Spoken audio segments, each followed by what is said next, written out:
అందరికీ నమస్కారం. ఈరోజు చిత్తూరు జిల్లా పులిచెర్ల మండలం రాయవారిపల్లి గ్రామంలో పులిచెర్ల మండల నాయకులందరూ ఇక్కడ సమావేశం జరగడం జరిగింది. ఎందుకంటే మా పులిచెర్ల మండలం ఇది వరకు 1947 బిఫోర్ మాకు బుద్ధి తెలిసిన ముందు నుంచి తిరుపతి రెవెన్యూ డివిజన్లో ఉండేది. అప్పుడు మాకు చాలా సౌకర్యవంతంగా ఉండేది. పులిచెర్ల మండలము తిరుపతి టౌన్ దగ్గర ఉండడం వల్ల 40 కిలోమీటర్ల డిస్టెన్స్ ఉండడం వల్ల ప్రతి ఒక్కరూ జీవనోపాధి కోసం తిరుపతికి వెళ్ళడం, తిరిగి సాయంకాలానికి రావడం, కొంతమంది ఇక్కడి నుంచి వెళ్ళి అక్కడ ఇల్లు కట్టుకొని అక్కడ కాపురం ఉండి మళ్ళీ 2-3 రోజులకు ఒకసారి రావడం, ఇక్కడ పనులు చూసుకోవడం, ప్రతి ఒక్కరూ అక్కడ రెవెన్యూ విషయాలు ఏదైనా ఉంటే అక్కడే ఉద్యోగాలు చూస్తూ రెవెన్యూ విషయాలన్నీ క్లియర్ చేసుకోవడం రావడం జరుగుతూ ఉండేది. తదుపరి పరిణామంలో చిత్తూరుకు మార్చడం జరిగింది. దానివల్ల కూడా చాలా వరకు అసౌకర్యంగా ఇబ్బందులు పడినా కూడా 35 కిలోమీటర్స్ 40 కిలోమీటర్స్ ఉండడం వల్ల మేము కూడా సరేలే ఉండని ఏదో ఒకటి జరిగింది అనే ఉద్దేశంతో అప్పుడు కూడా పెద్దగా నాయకులు ఎవరు పట్టించుకోవడం జరగలేదు.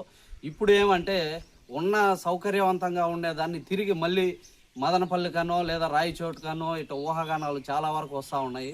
80-90 కిలోమీటర్ల డిస్టెన్స్ జర్నీ చేసి మాకు తిరుపతితో ఉన్న అటాచ్మెంట్ వదిలేసి మళ్ళీ మేము తిరిగి అదే పనిగా ఏ చిన్న విషయానికైనా 80-90 కిలోమీటర్లు ట్రావెల్ చేసి అక్కడ మా పనులన్నీ ముగించుకొని మళ్ళీ తిరిగి రావాలంటే ఒక రోజుతో అయిపోయే కార్యక్రమం కాదు.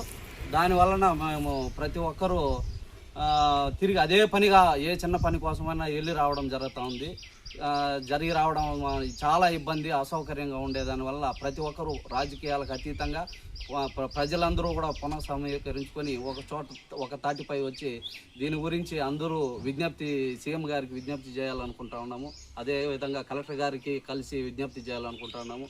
సో దయచేసి సీఎం గారు, లోకేష్ అన్న గారు, మా డిప్యూటీ సీఎం పవన్ కళ్యాణ్ గారు ప్రతి ఒక్కరూ మాకు సౌకర్యవంతంగా ప్రజలకు ఇబ్బంది లేకుండా తిరిగి చిత్తూరు కంటే కూడా మాకు తిరుపతి సౌకర్యవంతం కాబట్టి తిరుపతిలో చేరిస్తే చాలా సౌకర్యంగా ఉంటుంది. మేము కూడా అందరూ ఆనందపడతాము, సంతోషంగా ఉంటామని విన్నవించుకుంటున్నాం. నమస్తే.